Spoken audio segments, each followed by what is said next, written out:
বছরের ছেলে বৈভব সূর্যবংশী কি ভারতের নেক্সট বিরাট কোহলি হতে চলেছে? ইন্ডিয়া আন্ডার 19 এবং ইংল্যান্ড আন্ডার 19 মধ্যে আগামীকালকে ম্যাচ হয়েছিল এবং সেই ম্যাচে বৈভব সূর্যবংশী 18 নম্বর জার্সি পরে মাঠে নেমেছিল এবং সেই ছবিটা এখন অনেক ভাইরাল এবং সবাই আলোচনা করতে শুরু করে দিয়েছে যে বিরাট কোহলি টেস্ট ক্রিকেট থেকে অবসর অলরেডি নিয়ে নিয়েছে বিরাট কোহলি, এবং বিরাট কোহলি আর বেশি দিন খেলবে না ভারতীয় দল থেকে। খুব বেশি হলে হয়তো 2-3 বছরই তার কেরিয়ার রয়েছে ওয়ানডে কেরিয়ারে। টি-20 থেকে অবসর নিয়েছে, অলরেডি টেস্টেও অবসর নিয়ে নিয়েছে এবং তার শুধু একটা ফরম্যাটে বেঁচে আছে, সেটা হচ্ছে ওডিআই ফরম্যাট।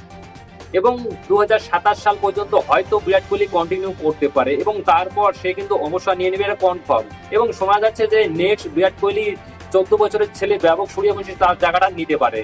এখন কথা হলো যে, এবং গতকালকে যে ম্যাচটা হয়েছে আন্ডার 19 ইংল্যান্ড আর ভারতের মধ্যে, সেখানে কিন্তু বৈভব সূর্যবংশী প্রথমবার 18 নম্বর জার্সি পরে মাঠে নেমেছিল এবং এটার জন্যই অনেক আলোচনা হচ্ছে, যে অনেক ভাইরাল হচ্ছে যে তার এই 18 নম্বর জার্সিকে নিয়ে।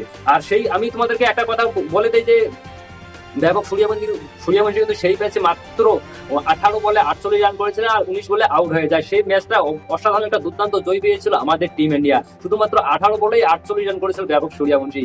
কিছুদিন আগে আমরা দেখেছি যে 58 নম্বর জার্সি পরে মুকেশ কুমার ইন্টারন্যাশনাল ম্যাচ খেলছিল, তারপরে অনেক প্রশ্ন উঠতে শুরু করেছিল একটা যে বলার কিভাবে সে বিরাট কোহলির জায়গাটা নিতে পারে। তো দেখা যাক যে বৈভব সূর্যবংশী কি পারবে, রোহিত শর্মা বা বিরাট কোহলির জায়গা নিতে। তো সেটা তো সময় বলে দিবে, দেখা যাক কি হয়।